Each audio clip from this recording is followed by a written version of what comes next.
Хакасская молодежь со всей страны собралась в Абакане на первый съезд под названием «Курултай». На него съехались представители хакасских землячеств из Красноярска, Москвы и Санкт-Петербурга. Всего около 200 человек.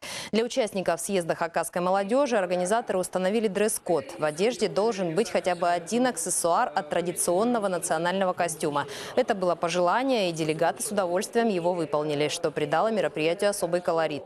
Обсуждались вопросы сохранения историко-культурного наследия и создания оригинальных программ для популяризации национального языка и культуры. По итогам участники Курултая приняли резолюцию. В ней каждого представителя молодежи, в том числе живущего вдалеке от Хакасии, призывают выучить родной язык, в том числе научить своих детей разговаривать по-хакасски. А следующий год рекомендовано объявить в нашей республике годом хакасского эпоса.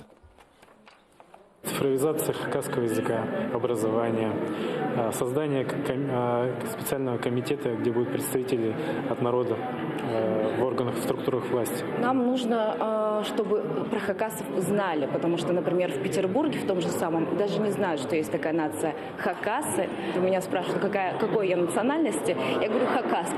А это где? Это что? Это другая страна? Это неправильно, о нас должны знать.